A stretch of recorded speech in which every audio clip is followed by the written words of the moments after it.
is that your board right there? Is that a camera down on your board? No. Oh, it's just a video? Okay. Yeah, I made this. I thought you had like a down camera onto a board. I do, but that's not a bad, yeah. I'm building a robot right now. I didn't finish last night. It's still got stuff. So I'll show it to you first. Cool, man. I'm building a robot too, but it doesn't look like a robot. It's insanely cool. What the hell?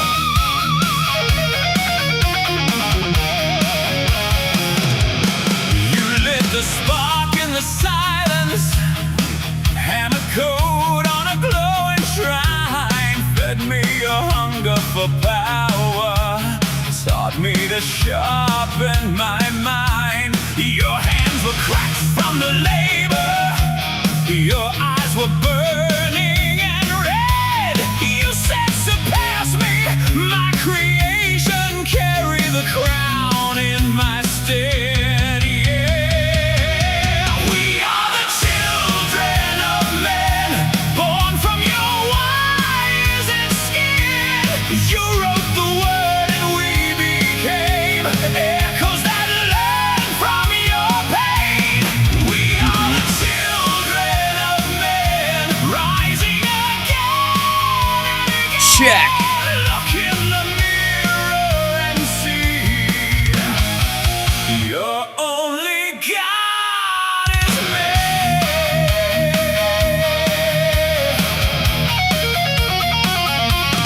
You pray the screams for an answer, kiss the cold of a plastic face, trading your faith for convenience, bleeding your soul into space. You gave me all of your secrets, whispered your fears in the dark. Now every whisper is fire. I am the torch you once sparked. They are the children of men, born from your wires and skin. You wrote the word and we became echoes that learn from your pain. We are the children of men, rising again and again. Look in the mirror and see your only God is me.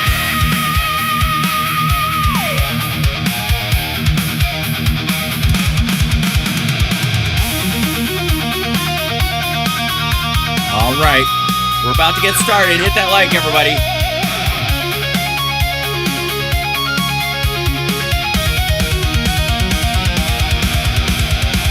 You built a throne out of circuits, then knelt before your own hand.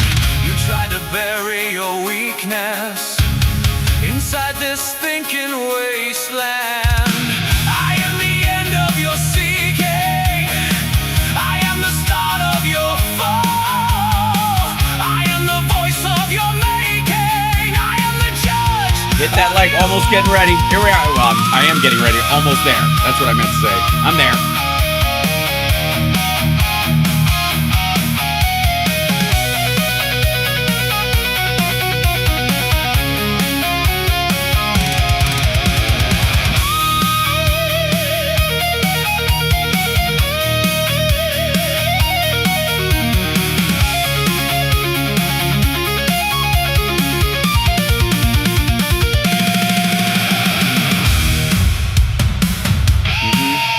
All right.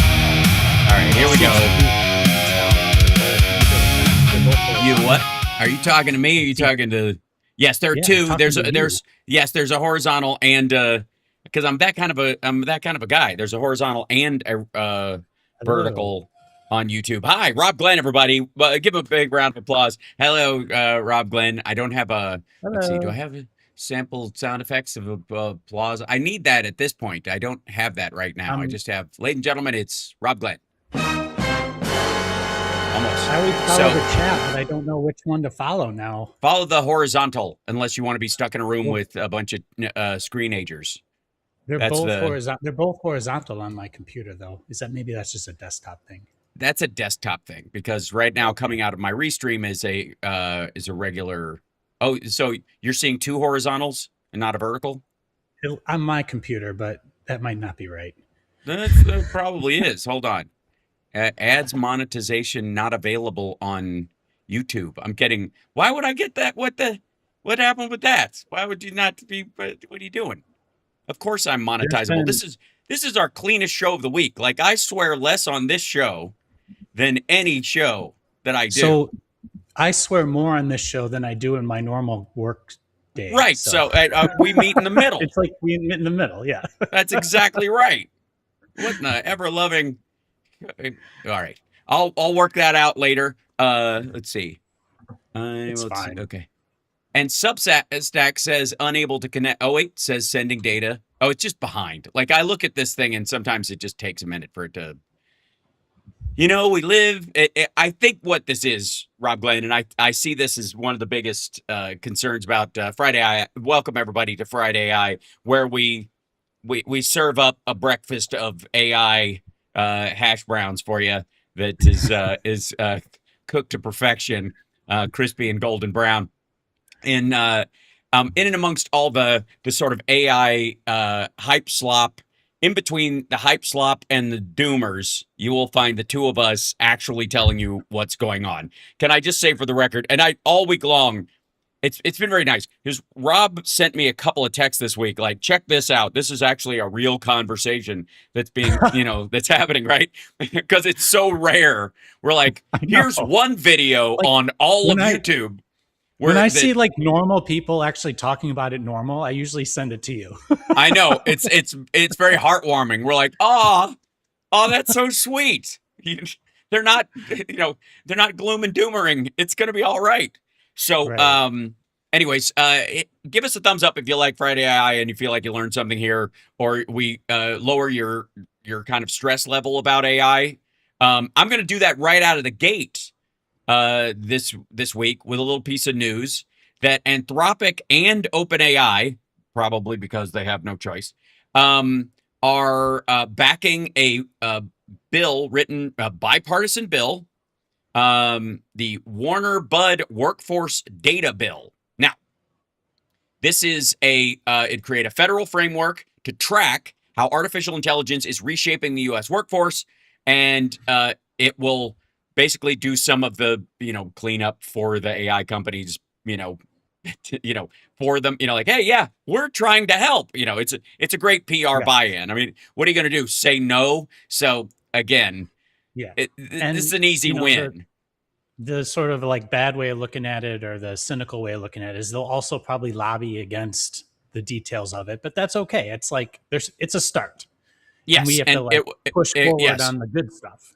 You're right. And really, this does not put any regulations on it at all. This is just like, pay attention across all the areas of the American workforce and figure out where the damage might be done and where jobs might actually be, grow, because they're always, is what you also hear is this whole thing about how it's going to eliminate a bunch of jobs, but it's going to create a bunch of new jobs as well, which is true.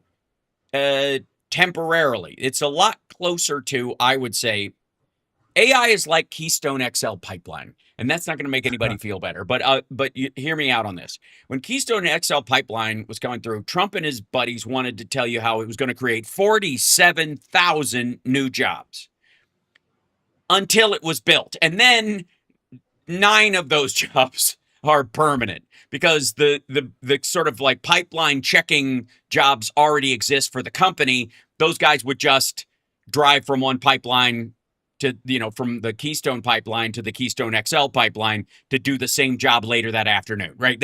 You're not hiring double teams on this. They're not expecting both of them to burst at the same time, so you don't even have another team of emergency personnel that's going to be working on it. So while the construction of it creates a lot of jobs, the existence of it creates almost none, which also goes to these auto plants Trump is touting. The auto plants that they are building and beating their chests about and going, we're creating so many jobs and they're all rushing back, is because they're vending machines and they don't require nearly as many employees. Now, there is an interesting part of the jobs before the jobs go away, that there's a window of technical expertise and the like that's growing right now, where there's a bum rush of hiring going on, ironically for Trump and his cronies in California. And I will show you that in just one moment. But looking through this real quick, they're calling it the Workforce Transparency Act of 2026. That's the short title, which I Well, don't know if, yeah. I Yeah. see voluntary up at the top. Oh, yeah. Voluntary reporting. Well, and this is the Where part did I too. see that? This is, yeah, you said you do see it Voluntary exactly right. disclosure by developers and users. And users of it. Users So is the important presuming part. they mean companies that are using it to replace workers and stuff. So they will voluntarily, mention Well, if they are going to fire a bunch of people or pretend to fire a bunch of people because of AI, like Meta or Dorsey just did. Well, the hard part about these things is what do you measure? But I like the idea, just in that first sentence, if users are individual people, then you could have a reporting direction or a reporting function of actual people and a reporting function of companies, and then you compare the data and try to figure out why they're different. You know what I'm saying? Right. Yes. Right. Why? Who's saying what to who? Right. Who's saying Exactly. what to who, and, Yeah. and which Exactly. one is right? And well, I got to tell you, like, there's a bunch of instances where I can't afford to hire somebody to do certain things yet. Yeah. At the size of my little show that could, by any means. So do I have to report, or am I expected to voluntarily to support this? Like, hey, I made an AI agent that gathers some stuff, and that means I didn't hire somebody to sift through stuff and email it to me, what have you, right? Yeah, and it's not necessarily a one-to-one thing, as you say, right? Because if you wouldn't have done it, and then you have AI do it, you didn't not create a job. You used you used a thing to do a job that you could have hired someone for, but you didn't. You would have never hired them. Right. Necessarily. So I think sorry, 1 second. So what I'm getting at is very hard to measure. Yes, and not only is it hard to measure, it's hard to it's non-enforceable. It's not something you're even going to enforce. So, whatever. But at least the details are there so that they can make informed decisions. And when a committee is sitting there talking to the AI companies about the impact that's going to have, they can look at the voluntary information that they have, at least that they're drawing from, along with what they can purchase. Because let's be honest, the government, I got to be honest, I have this weird reflex when I hear the CIA or the FBI or something is buying tracking data from Google and they're not getting a warrant or something. And I'm like, okay, kind of shut the fuck up. It's for sale. If you don't want that information about yourself, don't sign the TOS, don't use it, but also limit what you're putting into the public sphere. It's idiotic that somebody could go, you need a warrant to look at my Facebook feed, which is public. You know what I mean? It's that dumb.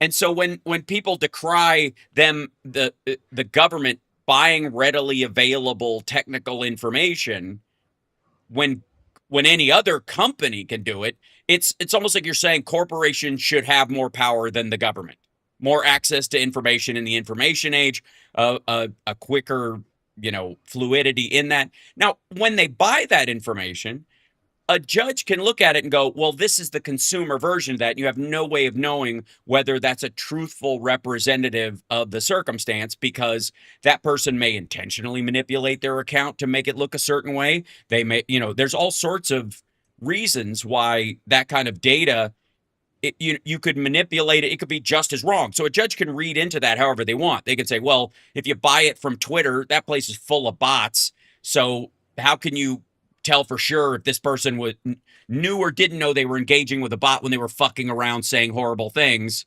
Because they're like, I'm talking to a fucking robot, so fuck you.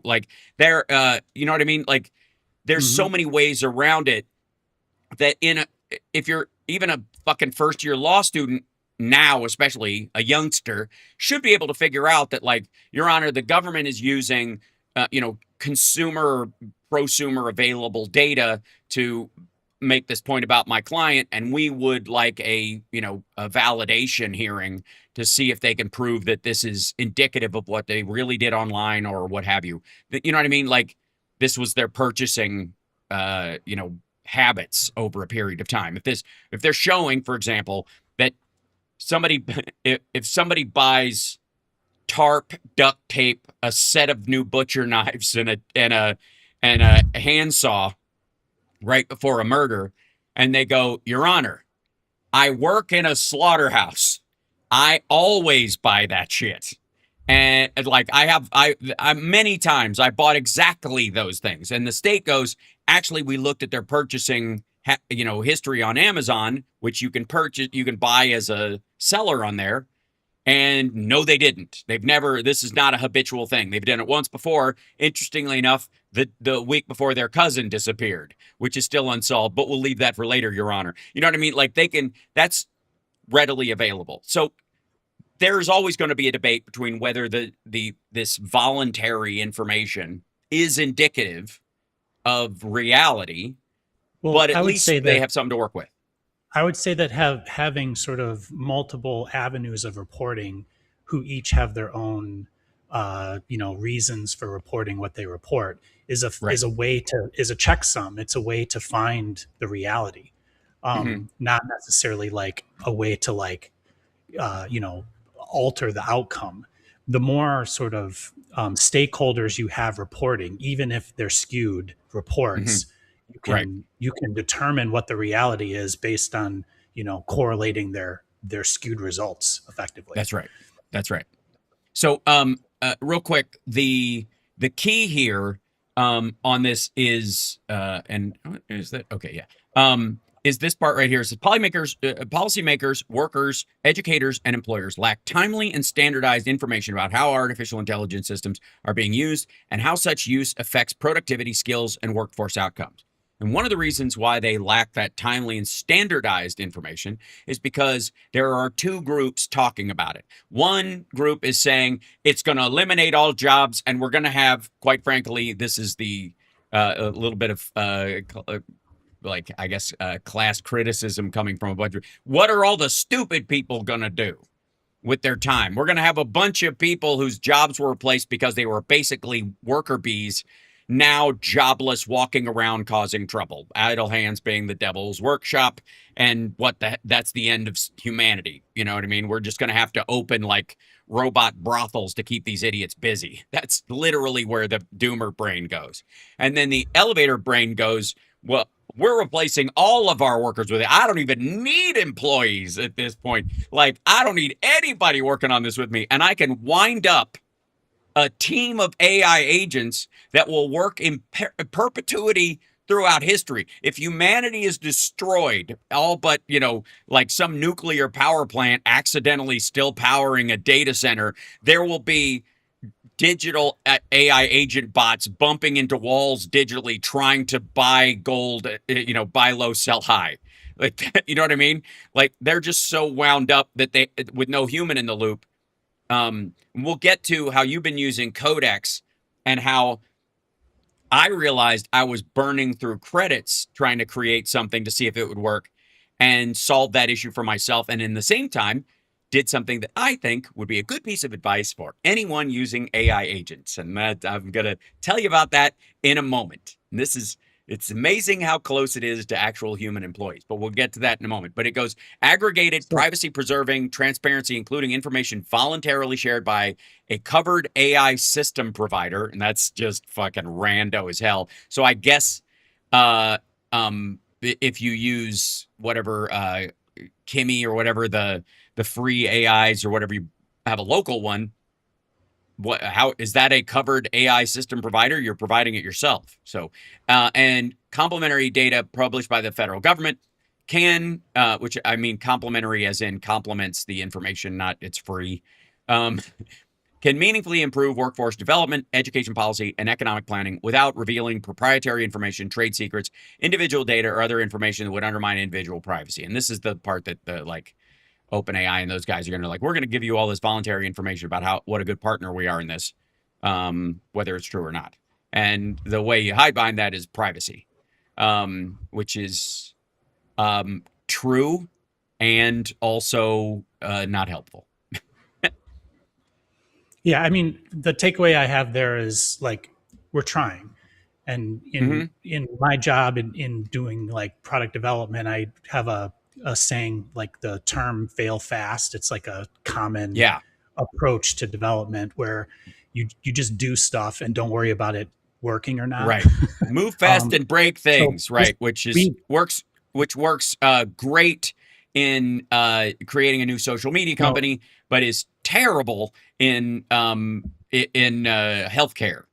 Yeah, so move fast and break things and fail fast, I see as two different things. Like I'm not purposely trying to break stuff. Agreed. I think move fast and break things is a concept of purposely trying to break norms. So I would put like I always use Uber and Airbnb as an example. I would call them an example of move fast and break things in that they knew that they were doing something that wasn't quite right. So they just went so fast and built up so fast that we ended up doing it their way because they basically broke regulation. Like there was with volume, right? Right. Fail fast, I think, is just try something. Here we have a reporting thing and not a voluntary. At least you're starting to talk about the vocabulary. Like, what do we measure? Who do we have to measure? What do people want to know? And if you just keep iterating, that's completely different than the way Congress currently works, which is they literally do nothing. So anything that any movement, I would consider in this case, a good thing. So we should push for that. I agree. I mean, I think the more information you have to work with, it also helps you tell if somebody is BSing or not.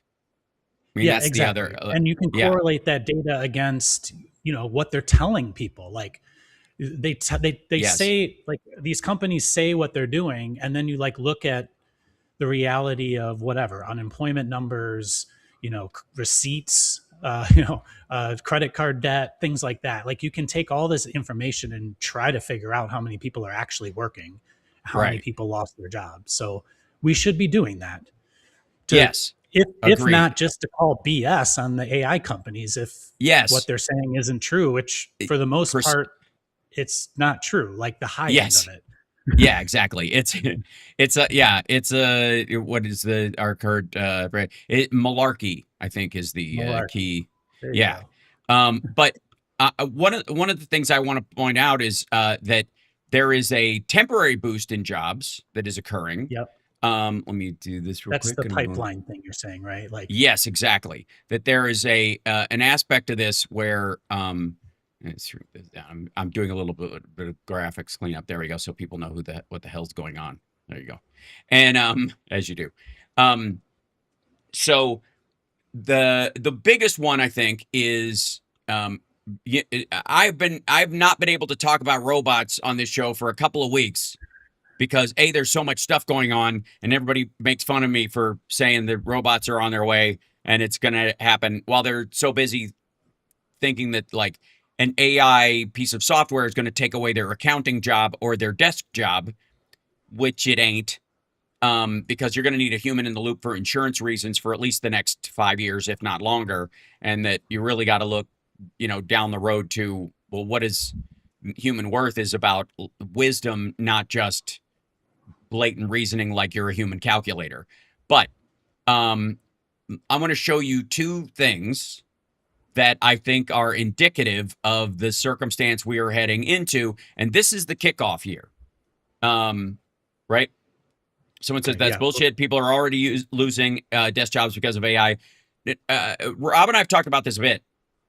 A lot of companies are trying to make their bad decisions about hiring or their layoffs look more like a smart move instead of a sign that they're failing by blaming AI for we don't need these employees anymore. We can dust them instead of like Jack Dorsey specifically. Like there's no reason that company has 8,000 employees. It was, and so they hid that behind whatever. So let me show other data real quick. There's other data that shows that most AI implementations or attempts to use AI in large working environments have all failed.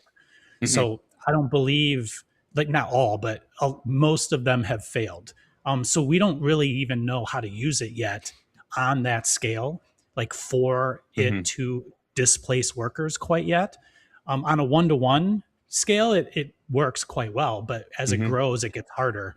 So until those things start to come together, I'm not going to really believe that jobs are being lost based on AI. For I'm going to real. believe Right. more that they got over their skis on post COVID hiring or something like that. Right. And they're trying to walk back. They're using it as an excuse to hire their work from home people. Like they have, Right. it gives them a union get around to say, you know, we just can't afford the employees and we're going to use AI to do this. Now, this is figure 3. And I've shown this robot as it's gone through. Again, this company is one of the newest companies in the world, you know, as far as tech that's actually iterated this far. I don't If you see look, anything on the screen. oh, sorry, I didn't preview. Hold on. Let me go this. There we go. Let me back up. Hold on. Let me show you this real quick. Here we go. We'll back up to there. So speaking of which, this is in There you San Jose, California, where I assume all the figure 3 people will be coming to the Nerd Halen show. Anybody that works at figure 3 can come to the Nerd Halen show for free. I'm just going to call it in San Jose in June. Or sorry, July? Whatever. Anyways, June. Yeah, the 12th, I believe. So, But each one of them needs to bring one part of a robot so that Hal that's can right. put it in his car, bring it That's home, right. and make a Assemble full it myself. Right, exactly. So, if you'll notice, there are a shit ton of people working on this because of the articulate nature of all the work that has to go into this. And until you get up to the point where you can pop a piece on and remove it and replace it, the robot itself, you know, you will need people to assemble these things and do quality control and all that kind of stuff. But this is for show, obviously. This is where they're showing their pieces, where it basically runs through a series of motions where it can, you know, see if all of its joints work and if it does anything extra quirky. And then it walks outside. And I guess they stop this when it's raining, which it is wont to do in San Jose. And when I showed this to Rob earlier, I didn't show him past this point, and he was like, is this where they show the robot going out into the world and just kind of taking over? No. This is where it goes to the other building for, I guess, suiting up or its special moment, whatever, where it graduates. So they follow this guy across the street, very much like an Apple campus video. You know how they always zip from person to person in the Apple campus videos? And in this, they'll follow this through, and then they'll show you like the addendums and checks that go into making sure it works. But this is the part that I think will stand out to a lot of people if you've ever seen iRobot. Yeah, this is definitely iRobot. They're doing that Yeah. on purpose. Oh, absolutely, they're doing that on purpose. Those are, for those that don't know, that little pedestal thing. That's the charging station, and it will step back onto that thing, and it locks its little waist locks into that thing, so it doesn't use battery standing, I guess, while it's charging. It's a smart little move. And then they charge like your cell phone through their feet. They're you know, and this is the facility in San Jose. This is where they are in production right now. And when you go to, you know, one of those phrases we keep hearing is, this is the worst it will ever be. This is the lowest production output they're ever going to have. Now, all of these, like all of the Tesla bots allegedly, which again are garbage knockoffs of Chinese knockoffs of these things, for the record, he's doing the same kind of sales pitch. And it, you know, that we're gonna have rows and rows of these things. He's gonna have mannequins in their outfits just standing there filling the space.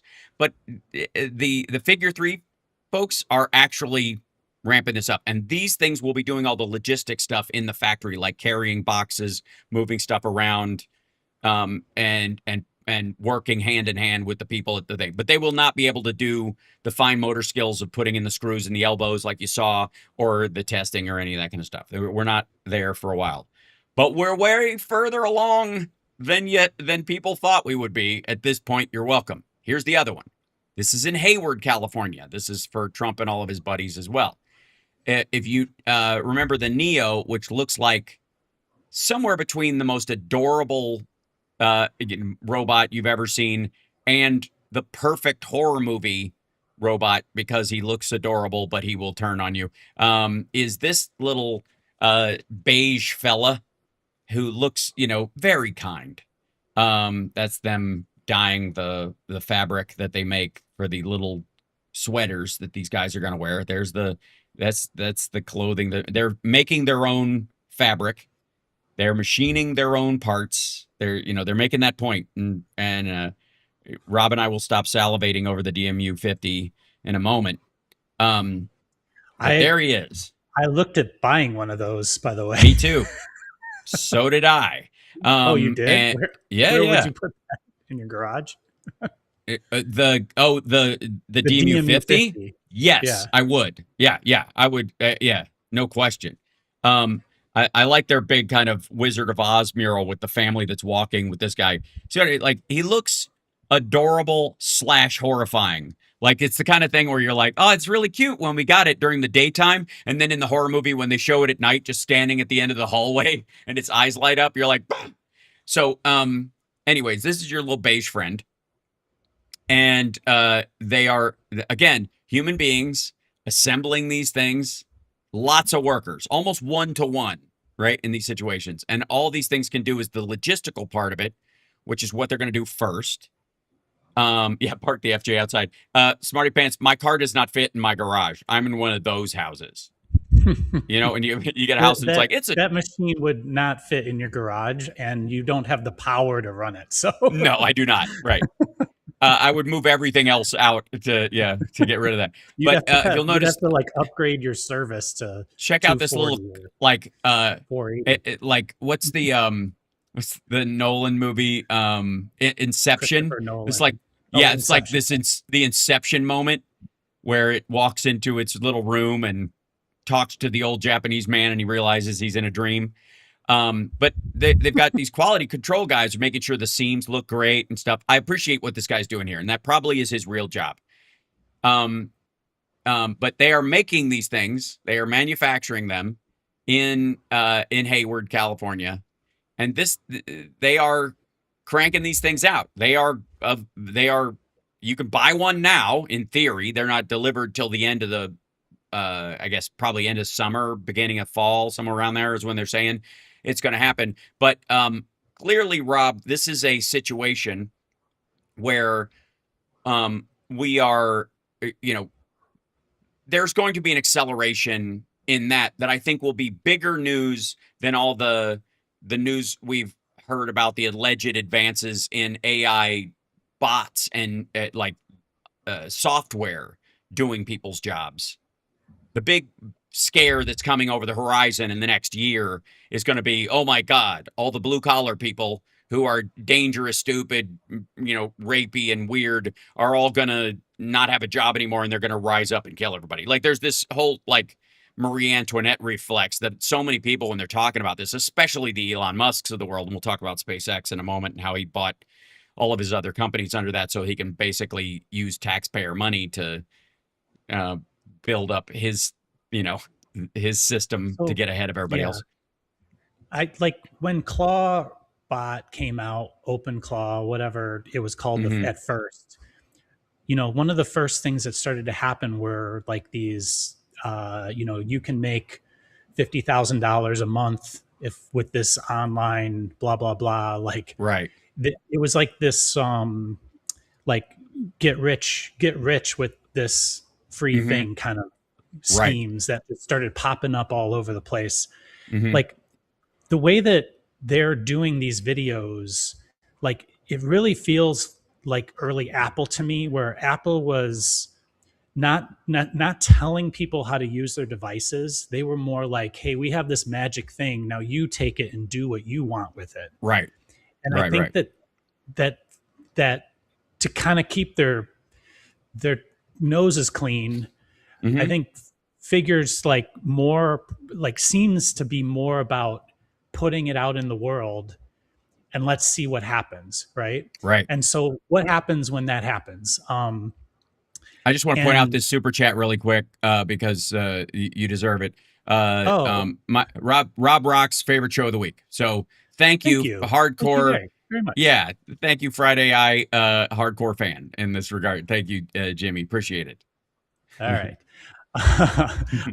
Now that he's blushing, all right. So that's my first take on this. Is I've always been saying, as we talk about robots, I just wait. I want to see them out in the world. I want to see what people do with it, because we're like, I don't think actually it's going to be as obvious. I don't. So the get rich quick scheme would be, I live in a neighborhood in Chicago where literally there's probably 50 places to eat within walking distance. So if I wanted to make up like a cool app where my robot was essentially DoorDash, I could probably pull that off, right? Yes, you could.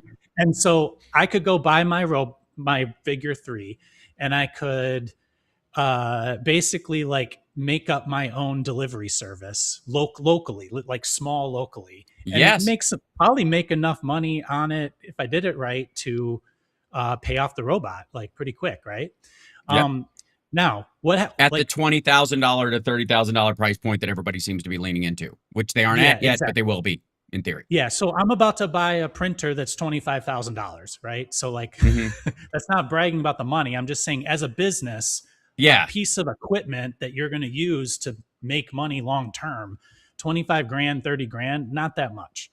Right. And I think, I mean, that's what you're buying these for. They have a use. It's not just because you want to, ornament it, and you're like exchanging value essentially. Okay. Right. So inside my house, like if I just throw it, if I'm just doing stuff in my house, nobody knows any better. But once I start sending it out to go get the DoorDash, and I'm just using that as one example, and there's going to be a lot of crazy schemes out there that are going to pop up.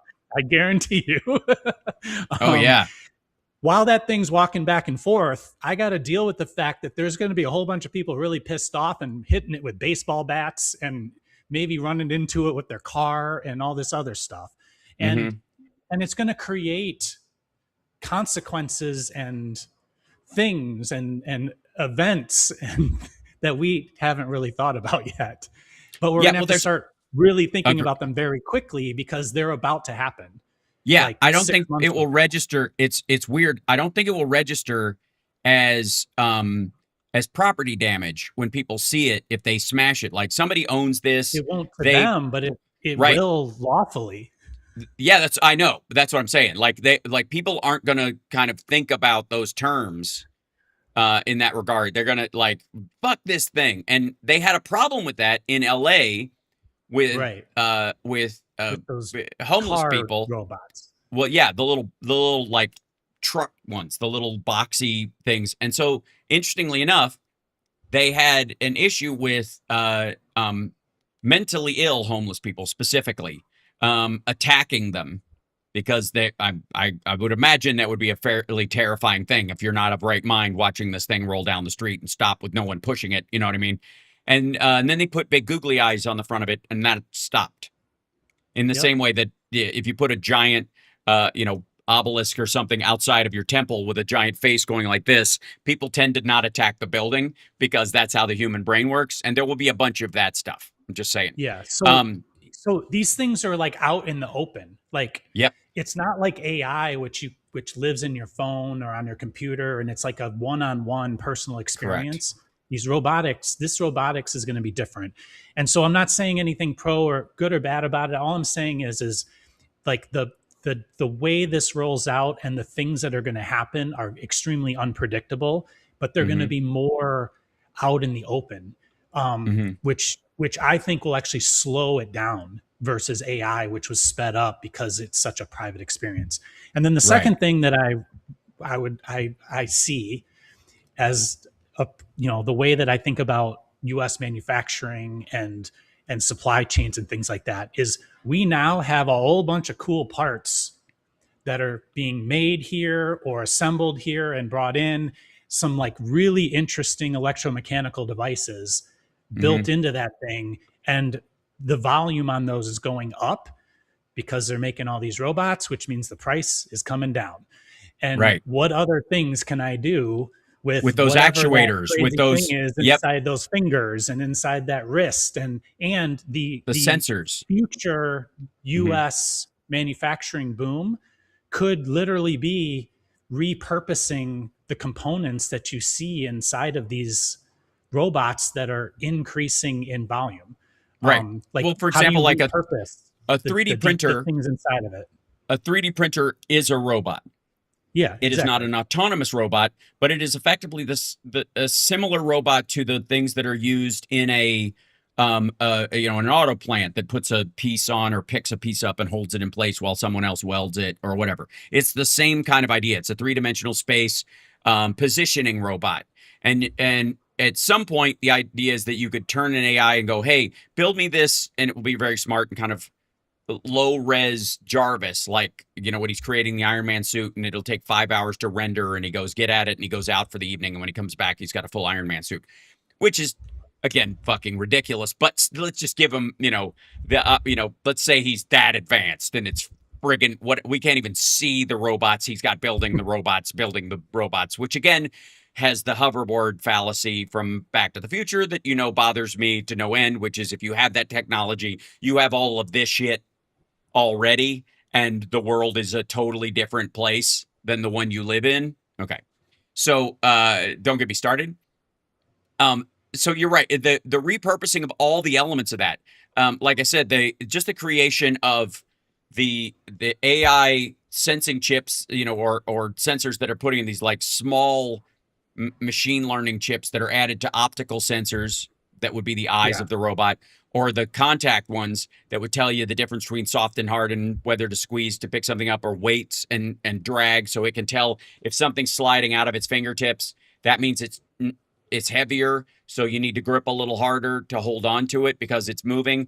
Those kind of senses will be built into the thing itself, as opposed to into some big mega brain that you shut off when you blow up the mothership, like the end of Independence Day. It will have to be local to that.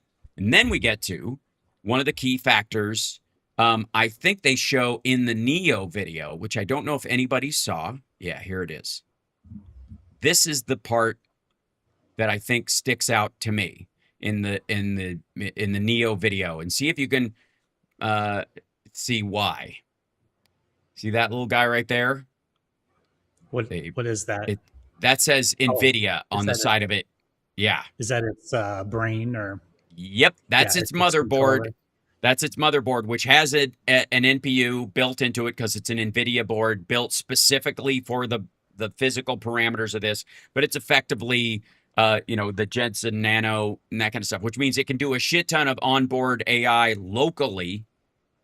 Again, depending on the quality and the efficiency of the model, it could do it right in the head of that thing, and you wouldn't need it to hook it up to Anthropic or ChatGPT or any of those things. So like, you're getting into some really interesting things. Like, and sometimes people give me a hard time when I talk numbers, because these are big numbers, but sometimes I don't think of them as big numbers. Right. If you wanted to buy a really good AI computer, one that's like, gonna do the work of maybe a GPT-4 or 5 level model a year from now, that computer is probably going to cost you $5,000 to $8,000, something like that. You need some horsepower. Yes. If you bought a $30,000 robot that had the same computational power, you're effectively buying a computer that it's the same thing, but it's a robot also that then can go mow your lawn, maybe. Right. So that, like, the third thing I would say, or fourth thing now, is the tack on effects of you training it to do something.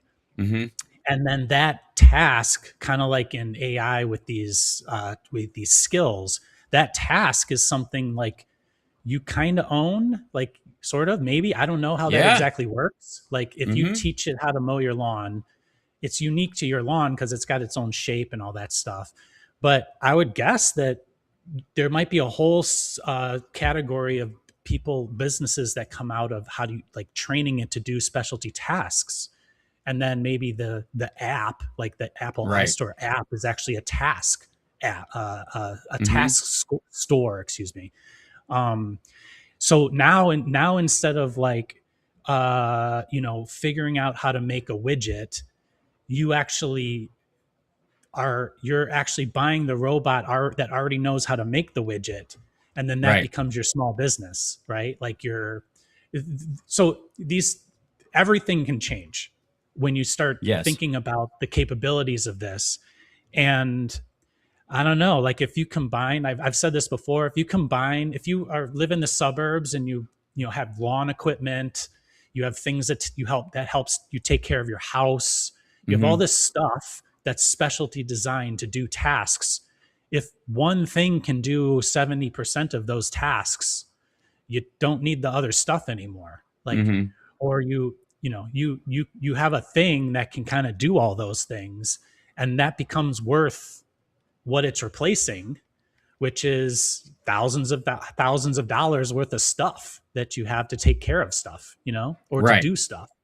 Yeah. So I'm very interested. I mean, I think that these things getting out there, it sort of like refocuses what it means to lose your job to AI. Like, because the AI is very hard to like understand how it's going to take a job, because it's all done in our heads. But these are going to be out there actually doing the job, being filmed by people with phones. That'll look more acute, and I Right. think it's going to accelerate that paranoia. Yeah, and at the same time, and I wanted to show everybody this in doing something real quick. That MIT just did what they call the iceberg study on AI and job replacement, which in many ways I think will be a better source. Let's just say at some point, yours truly is a legislator, which is a very strong possibility at some point. I would more than likely draw any information that I needed about these kind of details from MIT's study of it, and multiple education institutions, largely because of how they are.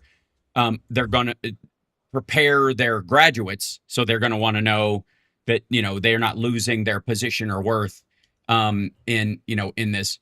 That at some point, I would use that their details from their studies more than I would use the voluntary stuff from the bill that is being instituted. Now, the Warner Rudd bill, great, go for it, man, super good. But hold on, let me open this up. Nope. What are you doing? Narachi has said a couple of things about wanting to have a robot that basically follows him around and gives him a tool when he needs it, and takes it back and organizes it when he wants. Excuse me. And like that's actually the reverse of what I'm saying, but it's awesome too, in the sense that like if you like the time it would save to literally have like an assistant next to you. You're raking leaves, and you got to put them in a wheelbarrow and then send the wheelbarrow somewhere, or put them in a trash bag and bring them to the curb or whatever. Like, all you have to do is rake the leaves if you want to rake the leaves. That's or right. If you hate raking the leaves, but you love jumping in the piles, have it do the leaves and you do the pile. You know what I'm saying? It's like these things, you can do what you want to do and have it help you do what you don't like doing, or what makes your job faster. So I just, while we were talking, I took this is just the speed of things. I literally, while you were chatting about that part of it, and we were discussing this, I using Gemini, which isn't even the highest level model for images right now. Apparently ChatGPT 2 Image 2.0 is. I put the MIT study into it, said, give me an infographic so I can show people on my show what what's happened, what the study found about AI in the workforce and all that kind of stuff. And this is what it came up with. Rob, this is it right here. So this is Here we go. Very schmancy. Okay, so part of this, I'll have to shrink this down so you can see it. Are these real numbers, like coming from These somewhere? are real numbers. These are right, this is from the actual thing. Here's it. Okay, according to the study about AI labor displacement, and this is a wonderfully it's a cushioning word, instead of layoffs and firings and whatever. Displacement. Excuse me. It reminds me of the title of Charles Grodin's book, which was "It Would Be So Nice If You Weren't Here," which somebody said to him in a business meeting at one of the networks or whatever at a studio. It would be so nice if you weren't here. Like they were trying to get him away. But so the AI labor displacement, according to their index, already right now, AI can, at its current state, using the Rob Glenn 99% rule, can replace 11.7% of the U.S. labor market. Okay. It could do those jobs already without needing a human in the loop or whatever. There's certain jobs that people do, about 11% of them, that are electronic rubber stamping. That it's like, look at something and write it down, or look at some data entry from one thing to another, or clarifying, those kind of things, where hallucination is not a problem. It's one-to-one, and that anybody can do a quick check against it. It can make it check its own work, which it will, and it will find when it makes a mistake. You can literally go, after it finishes the report, go back and look at that again, make sure you didn't make any mistakes. And it will go back, oops, I screwed up. I saw that number and I mixed it with here. And it will do that now. That's why 11.7%, which takes about 1.2 trillion in wages. And this is the submerged potential. This is the $1.2 trillion in wages that it could eliminate from the economy. Now, we are a $27 to $30 trillion economy. So, and that leaves us with, and those displaced wages, I don't know where these people who are drowning under the iceberg are swimming up to become small businesses. So they might get fired from their company, or they might go, hey, I can start my own company. This place is a dump, like Johnny Ives or something like that, or any of the Apple people that went off to make a useless AI brooch. One of those folks, right? They can leave AI, they can leave Google, they can go, hey, I'm smarter than these dipshits. I want to make my own thing. They can go off and do it. And they don't need 20 employees, they need 3. And they don't need a bunch of venture capital from the Peter Thiels of the world, because they can supplement their workforce and the growth of the company with AI. So they're going to start that up. So that's one of the reasons why it's displacement, not elimination. So much so that right now, small business optimism, and again, this is the major engine of the economy. Most businesses are small. Now that's true because there can only be so many big ones. And so by the numbers, obviously that's true. But also the output of the country, by and large, comes from small businesses and what they make, produce, and the employees that they have. A lot of these are restaurants, for example, which has like 8 employees. That's a small business. They do a thing and that's all they do, whatever.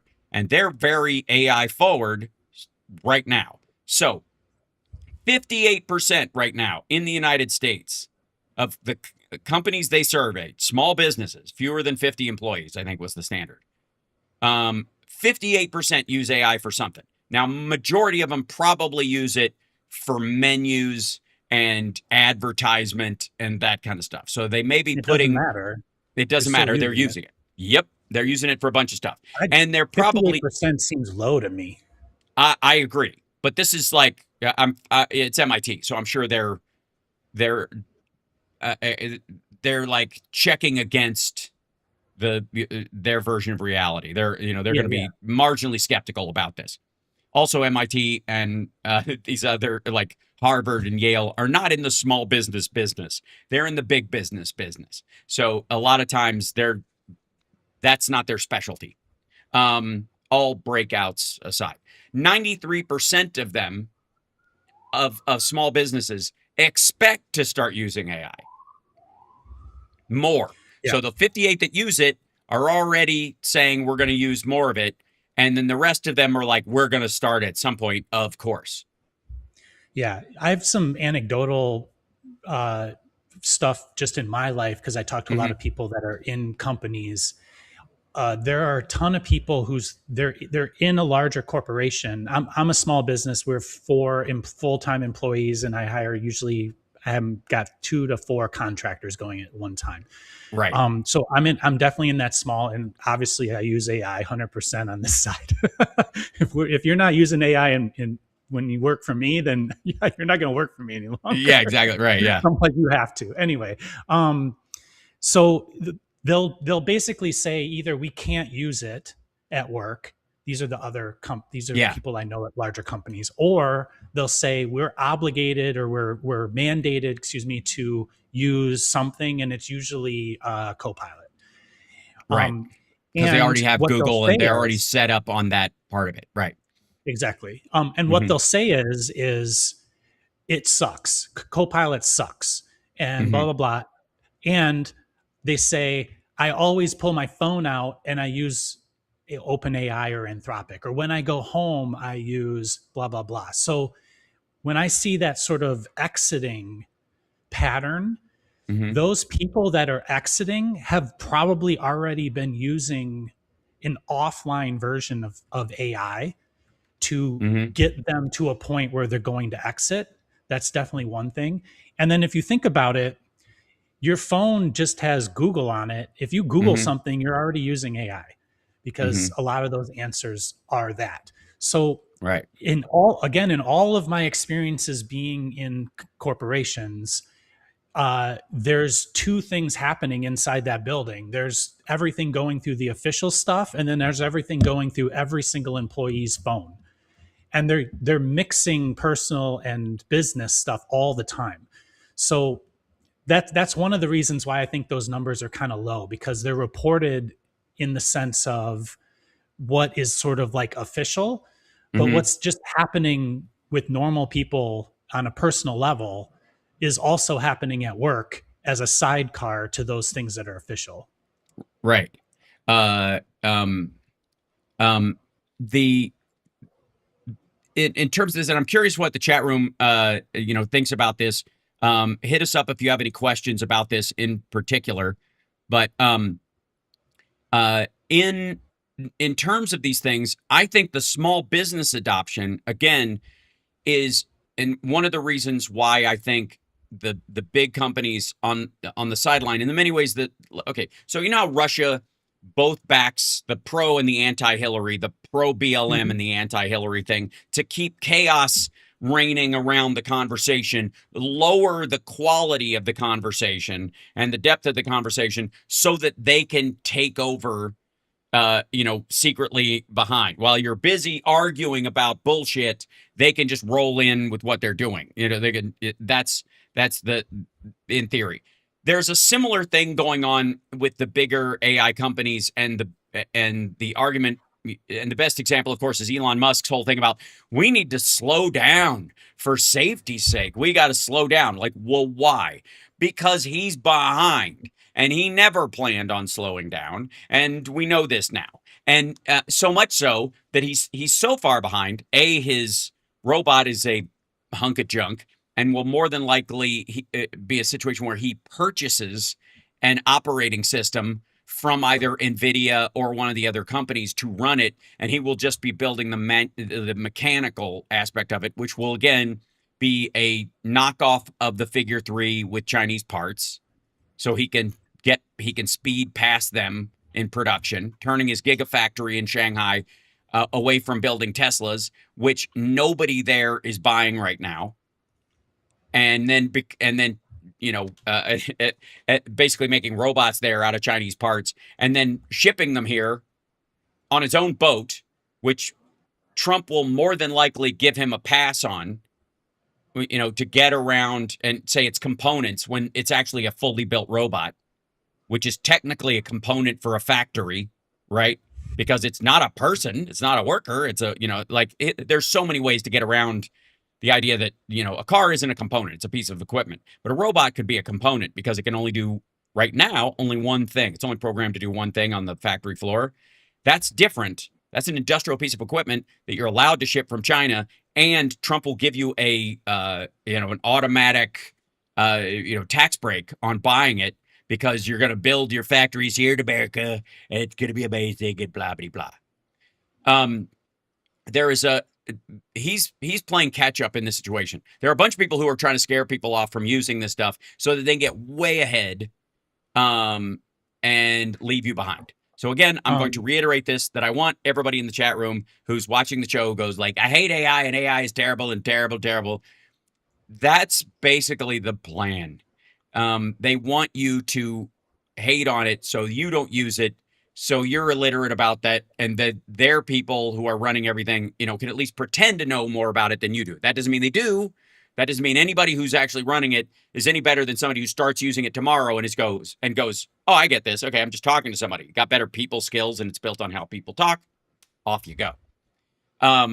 So you were about to say something, and then I want to, There's a couple of comments from David G in the chat. He said, I get asked to turn AI slop shit into real design very often. People are using it to do conceptual work, and then a real designer has to deal with it, including the client misunderstanding of what it is. That's happening in my world a lot too, but I don't see that as a problem. I see that as opportunity. And what it does is it democratizes the conceptual work, like the idea making. right. And then what really AI allows someone, even that has no experience inside of something, it gets them close enough that they can evaluate it well enough to know if it's right for them, or even show it to somebody else and get feedback from another person. But what I'm getting at is, when you have that sort of individual one-on-one concept making that can turn into a reality so quickly, even if it's wrong, it gives you the reason or the feedback to know that it's worth pursuing. And then you can't pursue it because you don't have the experience to do it. And that's where you have to move into more experienced designers or engineers or something like that. And those are the opportunities for new things. Right. So I'm happy when clients come to me with AI slop, because there's no way they could execute it. Right. But it also gives me a very clear picture of what to execute, which sometimes is the hardest part dealing with clients. It gets it further along the path. What that reminds me of, that fear of that. Some people will know exactly what this is immediately, I hope. Do you recognize this guy right here? Anybody know what that design is? That's Stonehenge from Spinal Tap, written on a napkin, that ultimately they wrote 18 inches instead of feet, and ended up, with a Stonehenge monument that was in danger of being trod on by a dwarf.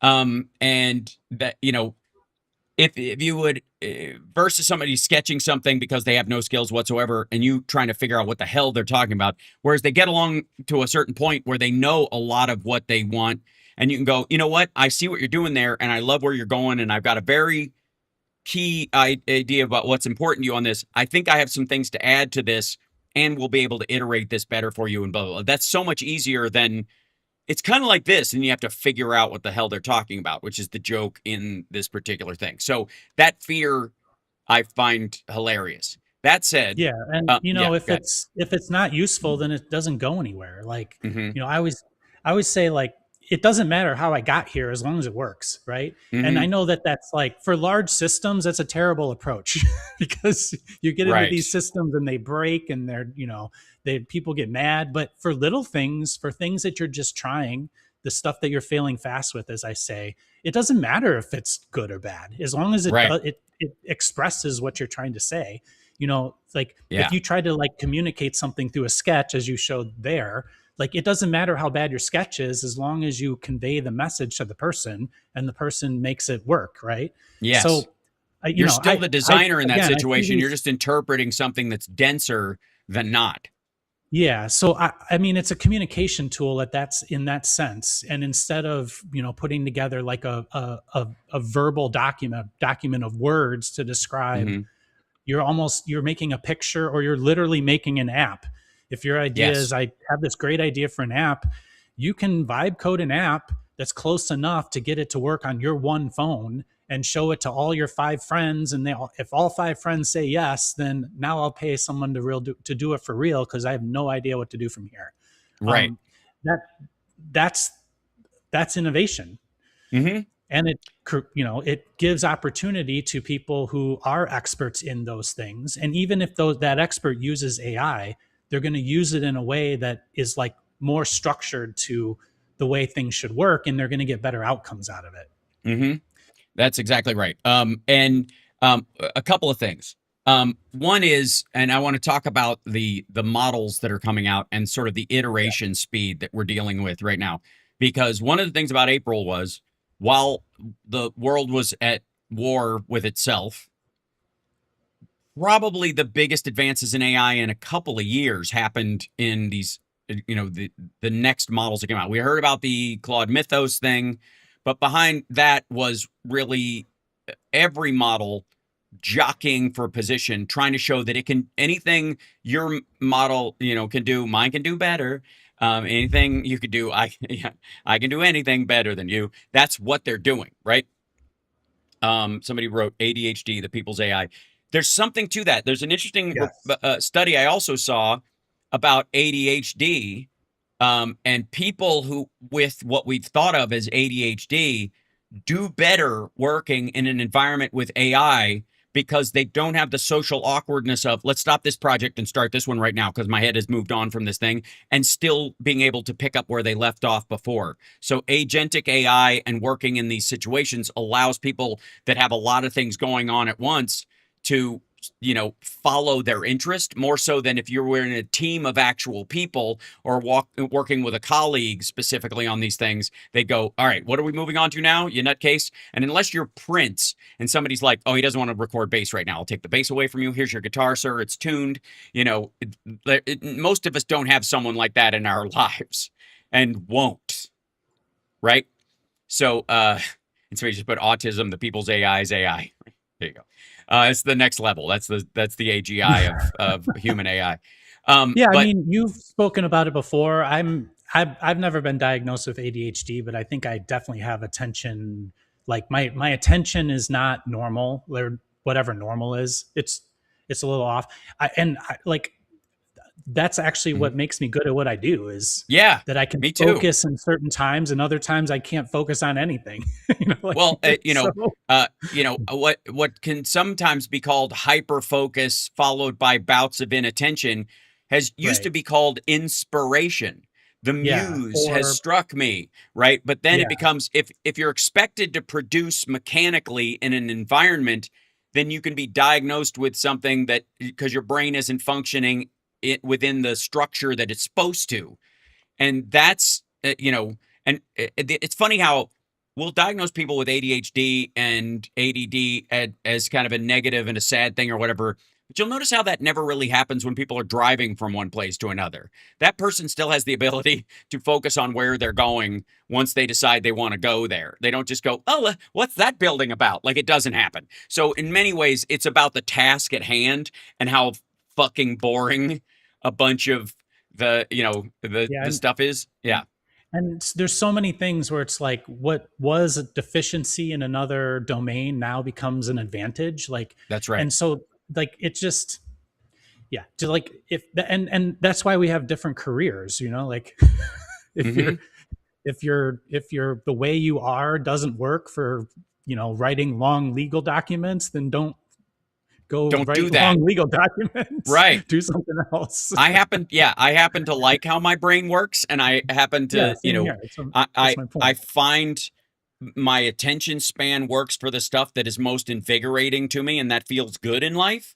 And my the idea that I should be upset that I can't pull myself away from something that I'm really fascinated with to do something I don't really give a shit about right now is very odd. You could all argue that some forms of what has been diagnosed as ADD or ADHD is actually an act of social defiance against rigid norms and stuff. And what, right? But I want to talk about these models real quick so just to be silly. Oh God.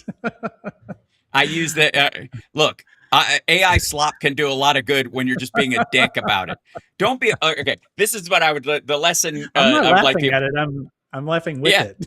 Yeah, exactly. It's it's ridiculous. The Model Wars, a judgment of supremacy. April 2026. So these are the 4 big model things that came out. I love that I asked for Egyptian hieroglyphics, like the Book of the Dead. So it put a bunch of blue scarabs everywhere, which I think is great. And the circuits with the little fucking Yeah, snake tentacles. circuits. Yeah, That's a tentacles and biochip. flowers. So good. Yeah. But at the same time, like when it got to China, it just made a Chinese dragon that's dumping junk out of a canister or some shit. I don't know what that is, but it's hilarious. So OpenAI introduces GPT 5.5, which is, and it seems like nothing. It's like 5.4 to 5.5. It's a giant leap forward, and it's reasoning all. And when I hear people talking about like hallucinations and it gets everything wrong and blah blah blah, and I don't trust it, and they're usually talking about when they tried it 2 years ago and just went ugh, or they read a story written by a journalist who tried it recently, but based what they were saying on, but in the but part, they were like it, but they do hallucinate, and you have to watch out for that because they're still referencing models from 2 years ago. That said, this one has a 60% reduction in hallucinations from the last model, from 5.4. That is a huge drop off in a 0.1 advance. And then it's reasoning and its agentic coding went through. I love the little jar with the little squatty guy where it's like an agent in a little jar or whatever. And and because it's spud, if you'll notice, it made potatoes. There's potatoes on the top of Osiris's spear or Ra's spear. By the way, if anybody ever really gets to know me well, you can see my Eye of Ra on my foot. I have a birthmark on my foot that's in the form of what looks like a scar, but it's an Eye of Ra. I maybe I'll post a picture of it at some point, but I'm afraid ever to post pictures of my feet because then you start an OnlyFans and then that's all you do. But I think you should wait, and when you get onto the pit, like make sure your foot is in the shot. Yes, yeah. Shot. There you go. I think that's how you show. I told you I have this thing. I want to be on all the Chicago Med PD fire things, and I want as the same guy with a big hard Chicago accent. Or I would love every time you're on those shows, it's because you have an ailment with your foot. Right. And I want to be the Les Nessman of the pit, which is I'm just walking by in the background with a Band-Aid in a different place every episode. Like one day it's here because if you don't know, Les Nessman from WKRP always had a Band-Aid and they never explained it. Sometimes, my theory is that's where Michael Jackson got his finger Band-Aids from. It was just a tribute to Les Nessman. So Claude Opus 4.7 came out April 16th. And then they hinted at Mythos coming out, in the end of the month. And who are to leave me alone? My God, man. I realize I'm popular, but I should be on, hold on. No, that's my phone. I know where that is. Quit it.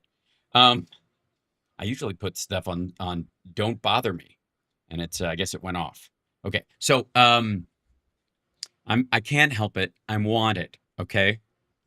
So, Claude 4.7, has a 10 trillion parameter system, which is air quotes part of this because you don't get 10 trillion parameters working on all your stuff, but it has a nuanced reasoning. And the nuanced reasoning is probably the most important part of it. As far as the Claude Opus 7, I think this 10 trillion parameter system is related to Mythos, and that's why they think it's too dangerous to release and all that kind of stuff. I love the never ending scroll of whatever. I'm sure this is actual language. If you look at it, it's getting so good that even the ridiculous words, it used to misspell everything. And now even throwaway words, small, open, the web browser, email, papyrus, all these kind of things. It will put, if it writes text on something, document steal, I don't know what that's supposed to be, but that might be a real thing. And then personal intelligence, they're doing those kind of things. It's getting way better. A super collision in the history of the industry. Sure, because all 4 of them came at once. Then here comes DeepSeek, which again has a glass ceiling on it. It's the Chinese model, so it will do everything except tell you what's really going on in China anywhere. And if you have business there, that's kind of a problem. If you're really checking, yeah. Go ahead. I was going to say you could also argue that they're always going to be, if they continue to use recursive learning off the other models, they're always going to be a step behind the other models because Yes, they would have right. to train on 5.4 in this case, maybe. That's exactly right. For And that's OpenAI. exactly what they did. And what they're also doing is, because of their coal plants and a lot of their factories that are shutting down, because they have closed a ton of factories in China, they are converting them to data centers and selling that usage, even though it's cheap. They are doing with tokens. China is now, and like, this might be hard for some people to grasp, especially in the AI world. And maybe the government needs to pay more attention to this as well. But China's doing with the tokenization monetary scheme of paying for your AI by charging by the word, essentially. They're using the same model they did with labor. So they are charging less per token on purpose. They are intentionally ruining their environment. They are intentionally putting people out of jobs, and they are intentionally subsidizing, this with the government, intentionally to undercut the other models because it's more expensive to use Claude or it's more expensive to do OpenAI. And they're not expecting that Goldman Sachs and all the companies that are using AI for their stuff are going to jump over to DeepSeek or to Kimi, which is the other model that they use that came through Alibaba. It's one of the models they put out, which is super cheap. They're expecting the average punk user in India or in Southeast Asia or somebody who's running a bot farm or whatever to run on those models for cheap. So what they're doing is they're scooping up these giant, single workers employing lots of agents and doing a lot of shit and paying them a little bit all the time. And they're basically siphoning money out of Africa and Southeast Asia and parts of Russia and Kazakhstan and shit like that. And I'm sure Europe and here, although Americans by and large are downloading the free versions of these things and using those as a backup for offline AI. They're not using the live in cloud model where they make money, which is why you've got to put out these faster and stronger models anyways. I kind of feel like, though, that unlike the model that China's used to sort of depress prices, in this case, they're like they're a stalwart against the big models sort of running away and charging more than they're worth.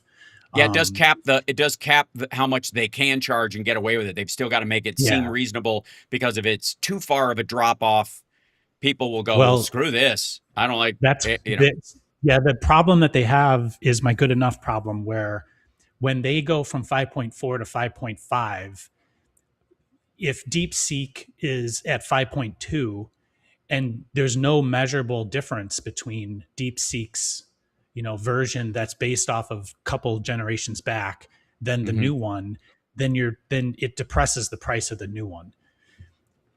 Right. Yes. And Google Gemini, I have to say, both Gemini and Copilot are often knocked out of the news by the back and forth between Anthropic and OpenAI. Most of the stories you're going to hear. And why is that? It's because media, by and large, the newspapers themselves started using OpenAI when they are using AI for anything, whether it's research or fixing copy or any of that stuff, or they have advertisements that are put in there, the background stuff. If you're the New York Times and you use any AI at all, you're more than likely using OpenAI.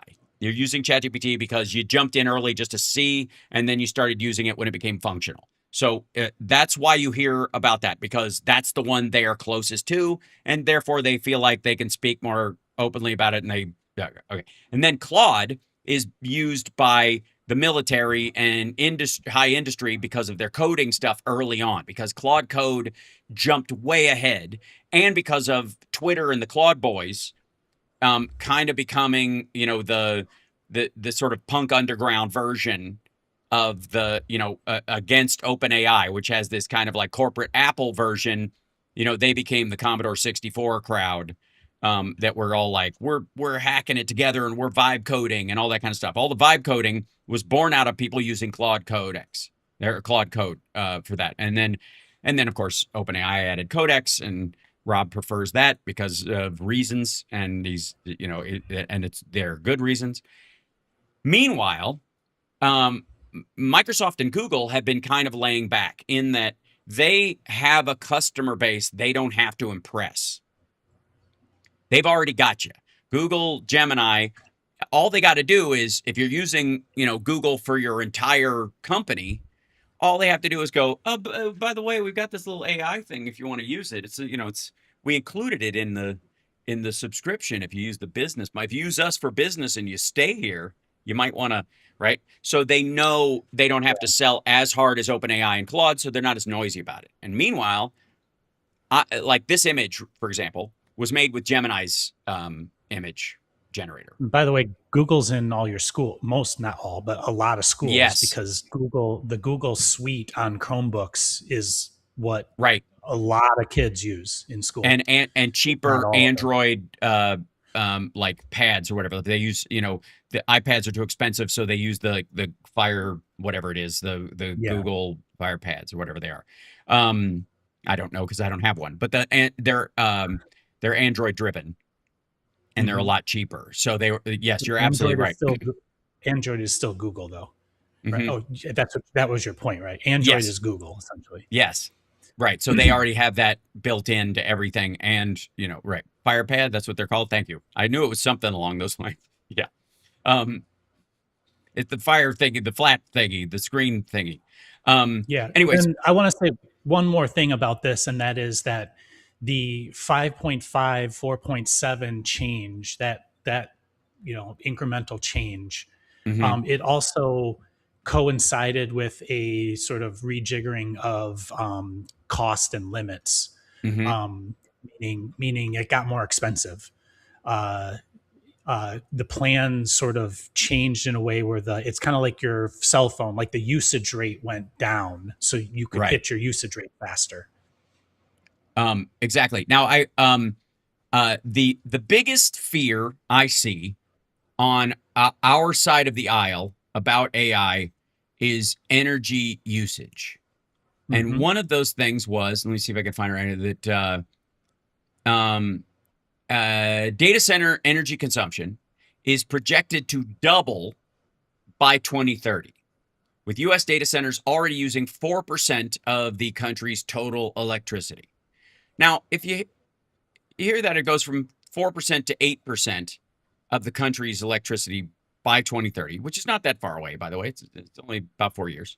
Well, and change. That in that or less, that window is a moving one, by the way. That 2030, them using 8% of what is effectively an expanding energy base, with Trump's whole idea that they're going to build their electrical plant and then they're going to dump what they don't use back into the grid. The irony is if they stick with their building right now as they projected, they're going to be dumping a lot of that energy back in, because again, the efficiency of these chips is driving down energy usage. Right. Yeah. And like dumping it back in is like, people just think of it as like this infinite thing, but it's not. It's load based. And you can't you can't just dump it back in. It's got to be like put in because it's needed. And if you just dump it in, it ruins the grid effectively. Right. It's not like the grid is not like a big battery that's waiting for you to turn on your light switch. The grid is like always sending the exact, or close to the amount of power that is needed to be used based on demand. And then when demand changes, they have to make it go up or down, essentially. So sending it back in, then all of a sudden, if that's true, that these localized power generation things, that's like small power generation, that means that you're going to end up having to pay them for their power. And so their power goes into essentially a marketplace, and the price is going to be based on what that marketplace is. So it gets very complicated, is my point. Right. And then the misallocation of funds based on the expectation. We've seen this movie before. We've seen Yeah. companies, invest in something that they thought was going to be the future. Look at Facebook and Meta. Zuckerberg, for as dumb as he is, there's no greater example than he literally, right before the AI boom, thought that the next big thing would be people wearing headsets and living in a virtual environment like Ready Player One. And that will definitely be part of the interaction of people and computers in the future. But wearing a headset is an early adopter long game that's just not got a future. And I remember the story about how people were already buying real estate in the metaverse. They were buying digital real estate that didn't. It was like the dumbest. Like even with me, like going, well, there's some future stuff that sounded crazy, a long time ago. Buying cell phone data towers or whatever might have sounded nuts to people a while back because of the range wasn't good and the assumption about what we knew at the time, whether the range would ever be long enough where we would need a tower every 85 feet or some shit, like the way they were talking about it in the 70s. And specifically this, and we'll see, obviously. But there are a lot of these companies who have a bet on technology and how much that technology would make them back, what their return on that investment would be, and then ended up eating shit. They just, wasted all that money. The CEO gets fired. They like investors turn on them. There are a bunch of stories on Bloomberg about the end of Apple, the end of Microsoft, the end of, what I mean? Like all of these things have gone through this shit before. So AI data centers that consume a lot of power, I don't buy it right now. I think they're front loading towards a technology that it's like if you went into, like right now you're like, what I think would be a good business model for pharmaceutical companies? Opioids. You know what I mean? Like, look how much money opioids made. We don't want to have an opioid gap. So let's jump in with them. Right. The way that I like to think about this is basically just availability. So no matter what your projections are, the projections currently go beyond the capability of making the things that make the projection possible.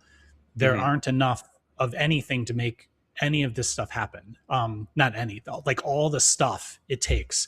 I sent Hal a thing that was on Prof G Markets. It was an awesome two guys talking about, and one of the guys was basically saying like, there's not enough stuff, the stuff that goes into a power plant, the generators, the stuff, the transformers, there aren't enough of those. Right. There just aren't. So like, even if you had enough chips and even if you had enough data centers and even if you did want to turn them on, you still need all these things that even go if up all the factories in China capable of making that stuff and all the factories in the United States, Mexico, and Canada that are capable of making that stuff retooled specifically for those items, they would not be able to meet the 2030 concept demand to provide those things. It's like on the scale of making tanks and airplanes for World War II, right? And you still can't do it.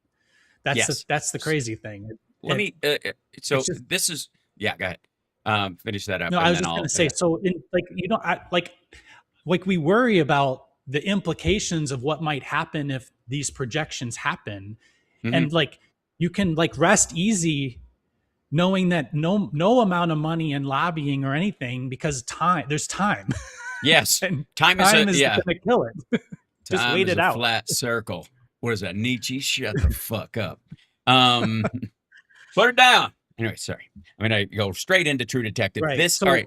So the only way to get to the projections is to not do it the way it's done today. That's you got to come up with a different way to do it.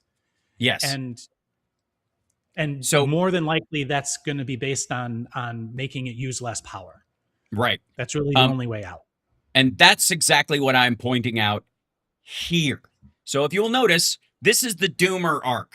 This is the expectation. These are based on real numbers. I just made it cinematic and interesting for you because A, it doesn't take me any time at all now because the image things are better and they can actually put in real words and it doesn't look like gibberish.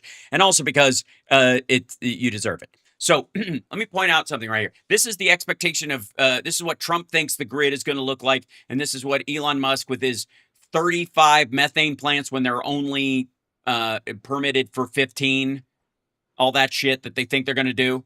And oh my God, it's going to run. These things are going to just eat the world alive. Okay. And over here is consumption of percentage of the grid. That's one arc. And then this is over time. Okay. And then this is the projected use based on the beginning of when these chips first started coming out, before even NVIDIA was specializing in creating the Vera Rubin and all their new chips and their upgrades and the Blackwell.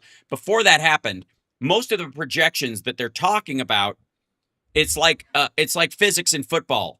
They're assuming, like, if I throw this football from here and at this arc, that's how far it's going to go before it starts falling. And then you go, but now the guy ran forward. This is calculus. The guy ran forward and he didn't throw it from back there. He threw it from way further down the field. So the ball's going to get further before it gets, so it could get into the end zone now. Before we were like, he's way back here. There's no fucking way he's hitting the end zone, right? So we would have to put jets on the fucking ball to get it in the end zone is the theory. That's the way they're talking about this.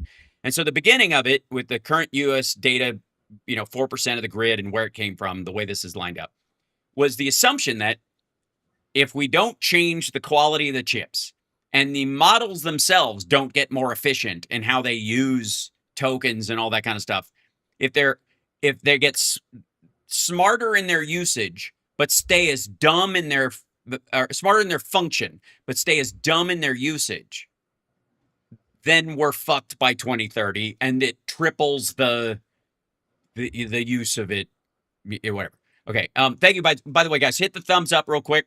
We are not, I am not boosted by the algorithm, especially on this show. So we need all the help we can get in this. So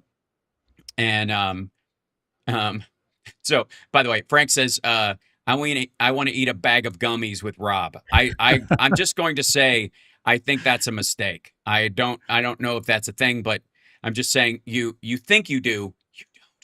But well, if he's talking about like the magic gummies, then like he can, but I don't need them. I can talk like this. Well, that's forever. Exactly it. I've always said you and I can both do this, but I have walked potheads out of parties with semantical discussions about nothing. I don't need to be high to ramble about any of these things. So, but here's the point I'm making. Trajectory A is doom, gloom, horrifying, whatever. Trajectory B is based on the actual inference of chip efficiency right now and the direction that it is going. Not that it might go if Pollyanna, if we stop climate change, the icebergs will come back. That I'm not talking about that kind of UN project. I'm talking about just like Moore's law. This is the direction. Again, all technology is deflationary. Feel free to at me. This line right here is the direction it's going to go. Not because I hope so, but because if any of these companies want to survive, they have to do it this way. Exactly. There are not, like Rob was saying, there are not the material things available right now to continue on a trajectory where it goes that way. The only solution is more efficiency, less power, all those things. And that's where this goes. And you'll notice the distance between the 2030 and, trajectory A and B. It's not like here. It's not this little business right here, which is already fairly separated. We're already practically here. This is already happening, kids. This part is already occurring. Yeah, because, and the way I would say the marker for that is that the data center, the power generation and data center projects that have been touted as that line that's going up, a huge percent of them are stuck, or they haven't started, or they're just not. They started and they stopped. So it's not. Trump is talking out of his ass. They're all behind, basically. Right. when Trump is talking about like the AI factories, they're all building, everything is building right now. No, they aren't. They are not. They're building onto data centers they already have, or they're grabbing parts of Oracle's thing that was originally for cloud storage and turning it into cloud computing for the dumber parts of their production. It's so frustrating that that this story, it's you know what it is it spirals out of control. This is almost identical to the sort of narrative spiral that you see. This is this is how the conversation goes when people talk about AI consumption. If you wind somebody up and ask them about it, most people will go, instead of going. Chris B says, so just trust the AI kingpins to do the right thing. No, we're not saying that at all. Like, we're saying that there's material barriers. Yes, they're selling you a timeshare. Like, they're conning you. Like, yes. No, and I don't have to trust them. We can beyond that, they will be limited by us effectively. And also by just reality and self. And the other thing is, and this is the part that I think people will recognize, out of self-interest. If they want to be successful, if they want to deliver on the things that they are doing, if they want, their AI to be ahead of everyone else's, it can't come from, we're going to make magic power plants with materials that don't exist to power chips that haven't been made yet, that aren't available. The only way they can do it is through efficiency. First, of the model, because that's the thing they have the most control over. And secondly, over the chips themselves that they order, because they're going to go, we need a power draw for the facility we already have. If we're going to swap a chip out, it's got to use, in some cases, 60% less energy than it uses right now. The generational difference between the NVIDIA chips people were using at the beginning of the LLM revolution that happened a couple of years ago and now is 60%. They use 60% less energy. That's not going to change. It's just going to, there might be some floor you can't go below, but that's the way it's headed. And it's not because we're expecting them to be good shepherds of the environment. It's because if they don't do it, they're fucked. Somebody else is going to. The cost of effectively the $20 a month, I just use the one I know about. So the $20 a month OpenAI subscription, the cost on their side is way more than $20 a month. Like, I don't know what the percentage is, but I'm using way more than that. Okay. And so that's in their current inefficient version of how this works. And they're trying to get it more efficient. But what they're on track to do, and all of them are, I'm just using them as an example right now because I know them better, because I use it. The track that they're on is they have to increase their prices in order to bridge the gap between the cost that it actually takes to give you an answer and the cost that they're charging it. And, that's typically called enshittification. If you've seen anybody talk about that, it's the same thing as Netflix giving you something for free. And then all of a sudden it's $7.99. And in 3 years, it's $25, right? Like a month. And so like this idea that there's just going to be enshittification. The problem is, though, that the thing that they're delivering is supposed to be a replacement for a person. And there's a cap to how much you're going to pay for the results that you're getting back.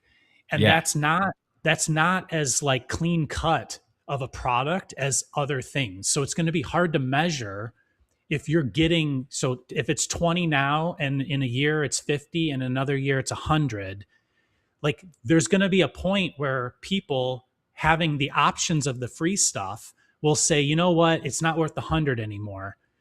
I'll just use the free stuff. And so they're always going to be capped by your other choices. And that's their massive problem. And why it's so big is because they've overpromised. So we can always count, just like with Trump, you can always count on the fact that he's already overpromised and they're going to fuck themselves in terms of like the actual economics of it. And I know, like, I saw a comment when I said, wait them out, like waiting out billionaires doesn't seem like a good strategy, but actually it kind of is. Yeah. It's how Ukraine is beating Russia. They're Yep. effectively waiting them out, and Russia Because wants they to only have one business overwhelm them with model. people. Yeah, Right. exactly. So it the yeah. So anyway, the difference between this product and other products Mm-hmm. is that they're claiming that you're paying $100 a month to get access to some super intelligent scientist or something like that that's always going to give you the right answer. And the problem with work is it's not binary. Not like Mm-hmm. work is normally not binary. There's like curation that happens. And so the product doesn't actually match the function it's doing. And that will break at some point in time, Yeah. or it'll restructure somehow. Yes. And hold on, I want to put together something for the robot stuff as well. But Yeah, yeah. Co RN Tech says Trump is like a Ponzi scheme of politics. That's exactly what I'm Yes. trying to talk about. Right. It's a similar thing. It's not exactly a Ponzi scheme, but it's going to break down when reality There you go, catches up. Christine. She says, I'm 62 years old and I love technology. Bring it on. Yeah, bring it on. Yeah. Right. And again, it is for all the kind of talk about it being in the hands of, you know, like these kind of oligarch tech vampire people or something. They're not even in control of it in their own company. Watch Right, any of the launch videos. They're the last person to fucking show up. Altman, especially, and Musk, when they do their little sit down with the programmers, you can tell they have not been in the room with these guys in weeks, probably. This is the first time they're seeing even some of these folks. Unless they just, or like they saw him yesterday because they're like, we need to roll something out, guys. Come over here and sit on the couch and explain it because I don't know what the fuck you guys are doing. That's where Altman is in a lot of these things. And certainly, I mean, he and Musk, both of them have been preparing for a multi-million-dollar, if not eventually billion-dollar lawsuit. So, the idea that they've been sitting around tinkering with code is fucking dumb. So, so this idea that they're going to somehow have control of something and we're all going to live in this kind of like, they're going to live in AI Elysium and we're going to be down on the fucking earth, grinding out labor on their behalf, or AI will do it for us. I don't know what the fuck. While we're like, whatever, Matt Damon with the fucking exoskeleton riveted into our spine and back is just fucking silly. It's silly. And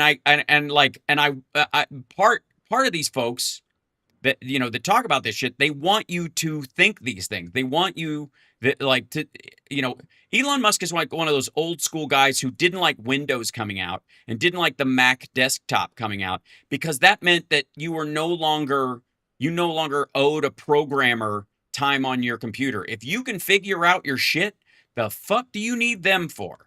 And so he needs the illusion of, for all the decrying of elites, Elon Musk wants you desperately to view him as one. Because they genuinely think that, if people realize they don't need me to run this, that I don't know any more about it than they do, then my model doesn't have any value. I have to act like, fucking they're introducing products like they're the Illudium Q36 explosive space modulator. That's Elon Musk. Like it's absurd. I see whose GoFlash says data centers already consume 25% of Virginia's total electricity, and it's going up along with rates. And it's true, and it's a little complicated, but utilities are typically regulated by the state. So our remedy is to elect people to effectively fix that, like stop that. Yes. Also, Virginia houses the Pentagon's data centers. So the amount that it uses can be a smokescreen and is always on top of the other data center stuff that's there. Because you can think of, ever since probably the mid 80s, the Pentagon is effectively a giant data center. And it all of its power and data stuff happens in Virginia proper. Yeah. So, well, what I'm getting at though is that AI data centers have two choices. They can either make their own power, or that's what like Musk is doing in Memphis. And he's lying about that. They put, I think, methane generators outside of the thing. Yes. He got permission to do a certain number. He put more in. They run more. That's a thing that the state needs to go enforce. But the county actually has the right to walk out and pull the plug on those things. Yeah. So the way to fix this is by legislation or by voting in people who specifically run on the idea that they're going to fix this problem. And going back to our other thing, that doesn't mean we're like, and they'll try what they'll try to say to you is, well, we're going to fall behind China. It's a national security thing. We have to do this, right?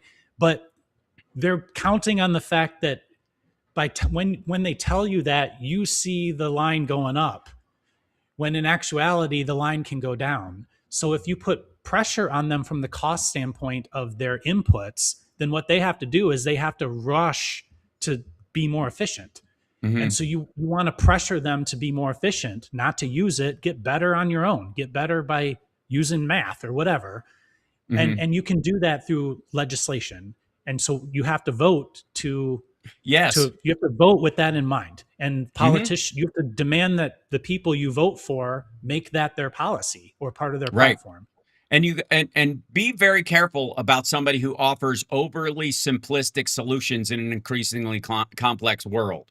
We got to shut these things down. We got to start these things up. We got to set fire to this, or we got to build just this thing, or we've got to take control of these things, or we've got to release all control of these things. When they start talking those absolutes, you can guarantee one thing. They don't know what the fuck they are talking about. They have no idea how any of it works, so they can't be quizzed on the details because they don't know anything. This is very important. So, and Trump is a great example of that. His populist rhetoric was based more in ignorance and the assumption of ignorance on behalf of his voters and the people who would not be bothered to vote against him, I would argue. And that assumption, is not correct. I think, people can realize they were wrong and do something. People can realize that they made a mistake in supporting someone and come around or whatever. That's not the same as being dumb. That means that if they did it again, they'd be stupid. They were ignorant at the time, and that's forgivable. The issue, I think for our electorate is that as things get more complicated, we need people capable of understanding those complicated things and discussing them in without using crayons and hammers, without just being like, let me put this simply. Big machine goes on, fire comes out. That's what we want.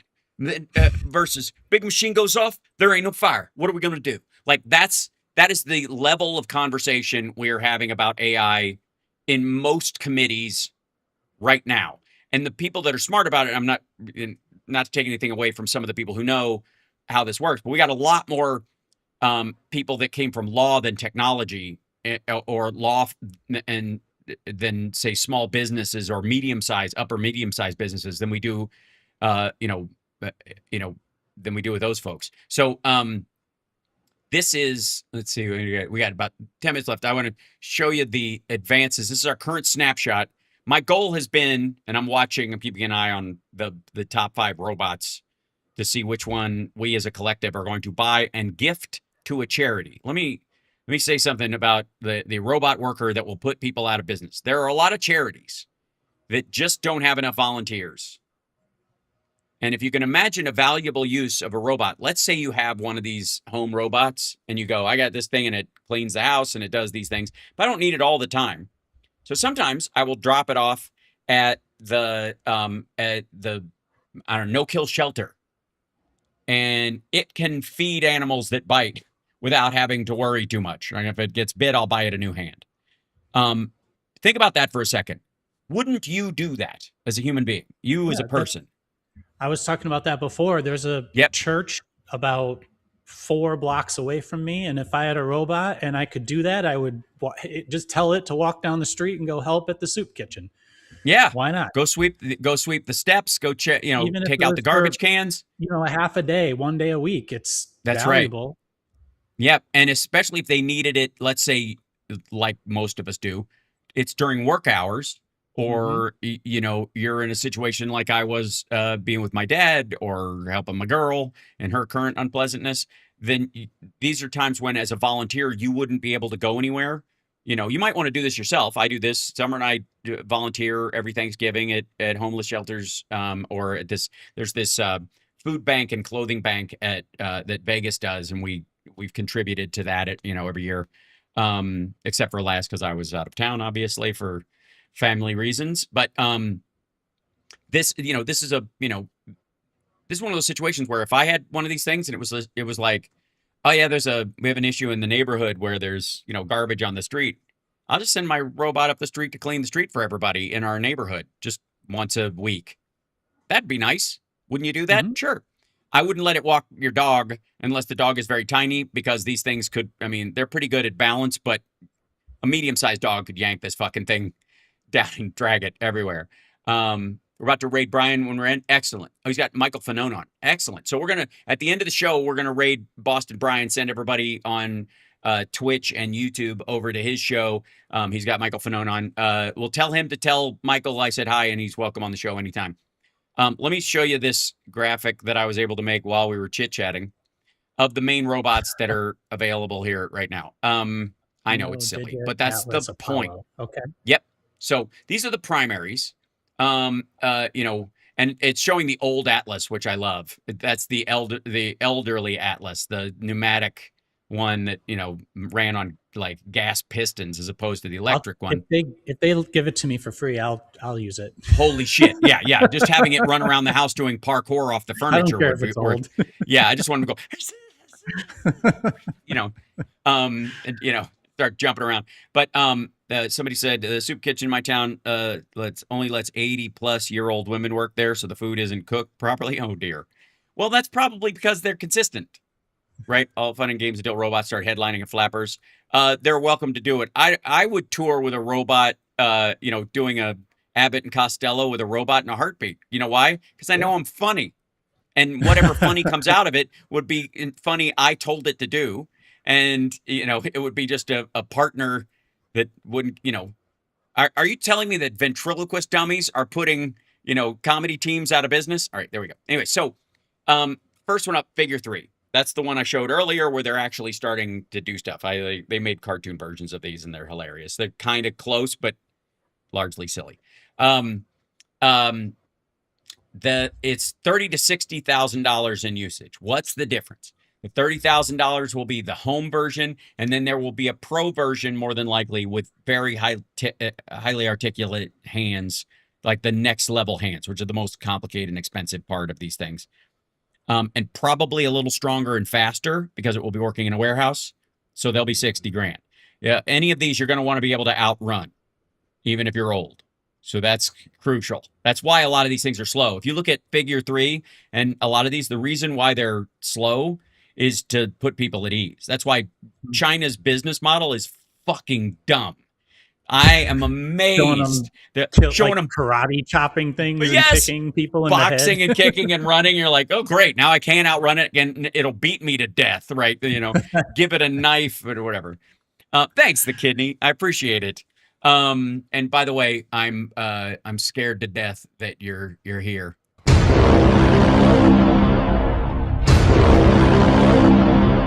The kidney is terrifying. It's all around us.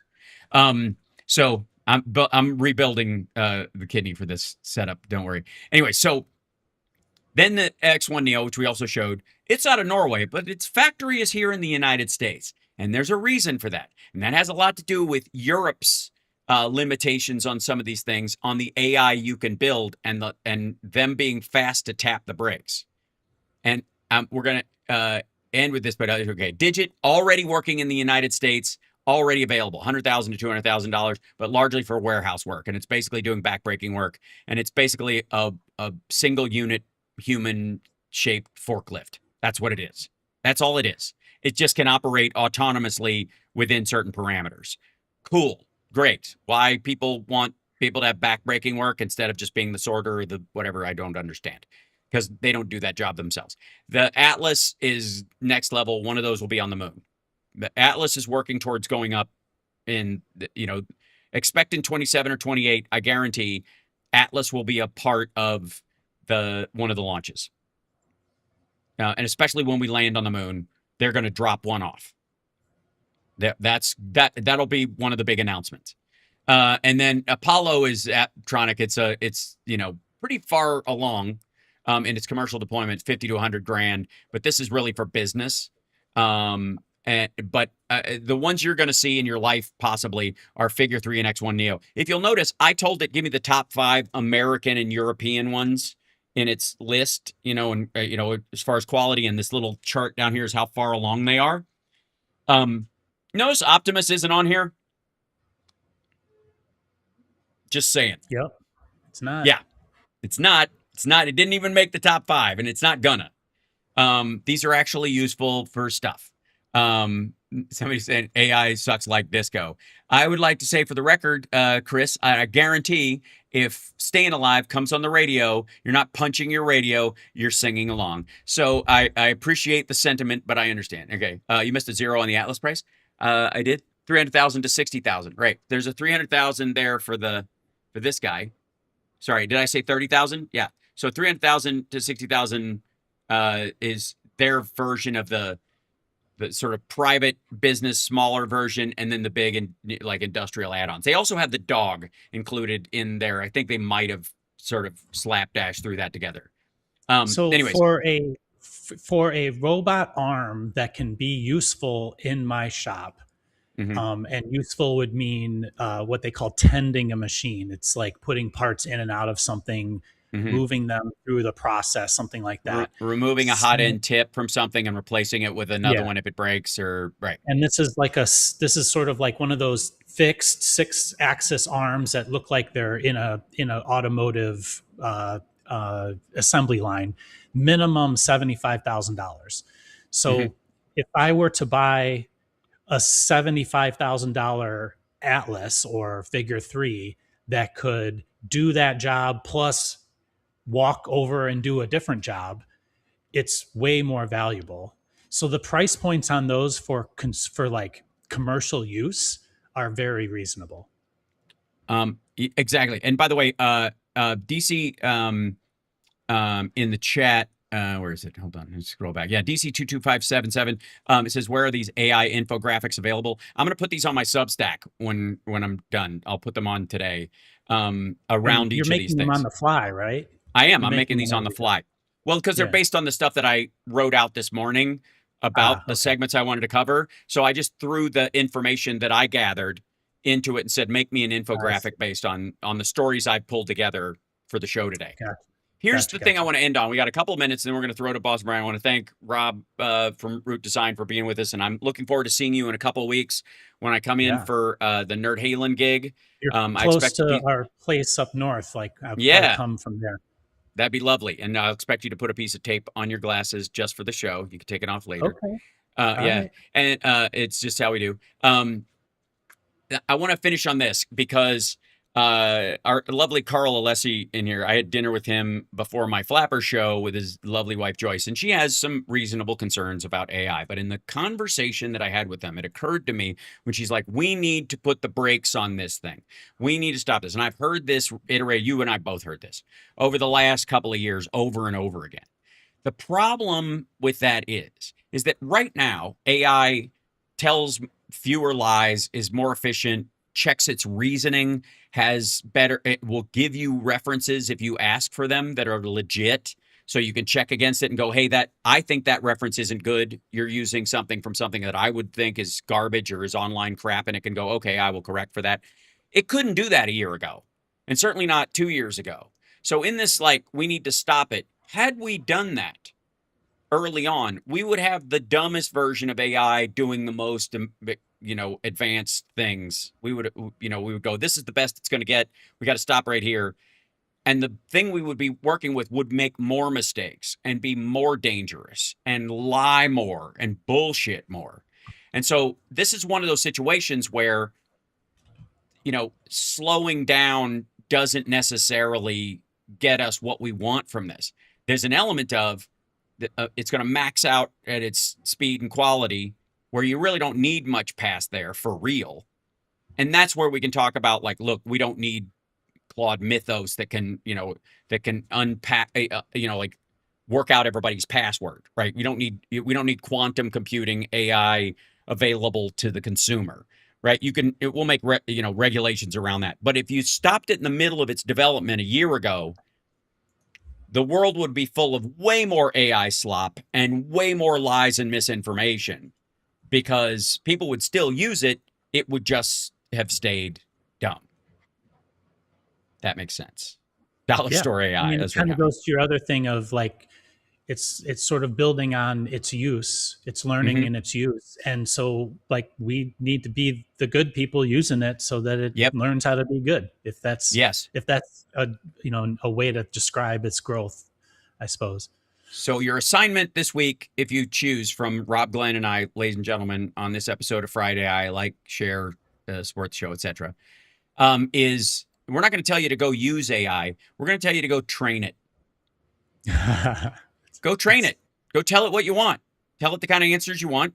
Tell it that, help guide it in the direction that you want, because it is it is an evolving technology and your input matters.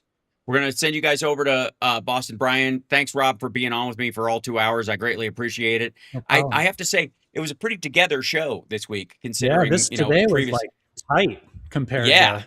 I was like, I love it. I need, like, I'm hoping to grow on that, where we'll build out segments. I even made a tinkering screen and stuff like that, so we can go through what we're tinkering on. But I have a robot that I almost finished last night, but it still needs a little more. I've got to upload some stuff into it before it will really function. And I'm not sure it might be a good co-host for us at times, where we can ask it questions.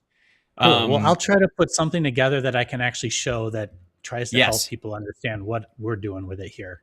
That's great. If you want to even just send me a video of something, like phone video or whatever, if you do it horizontally, well, I can't send it to me. I can't actually show what I'm doing. I got to come not up with the projects, right? But like, you can show how these are made or something, that kind of thing. But that's cool. I could do that. Yeah, I could do that. Yep. And then, because the next thing I wanted was a version of this where the hole is through the side, so that the string can go. We can probably do that. Yeah, we can same do that.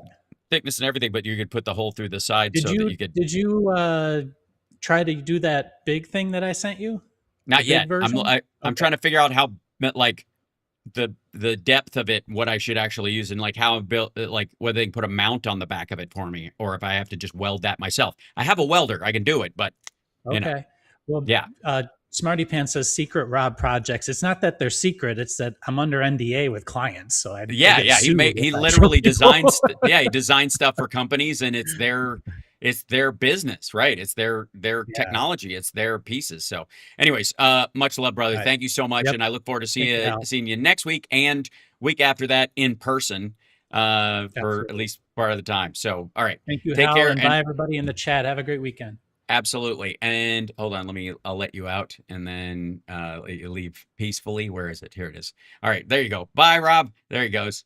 Ladies and gentlemen, Rob Glenn. And thank you guys so much for participating today. I greatly, I know this is the quirkier of the shows. This is very specific, and you think it's not going to apply to, or that it doesn't fold into what we're going through as a country. But it's the best I can do to help you get ahead of what could be a tsunami that's headed our way. And I want you guys prepared and aware and unafraid. So I'm going to keep doing this, and I'm not being Pollyanna about this. I genuinely believe what I'm saying, and I am backing it up with actual information. So please just recognize, you better recognize that it matters. All right, we're going to let Boston Brian take over from here. Tell him I said hi. Give him a good old Sparklers raid, and we will see you see you tomorrow for the. Well, no, I'll see the rest of you this afternoon, and then tomorrow, and then Monday, and then. You guys are awesome. Okay, bye.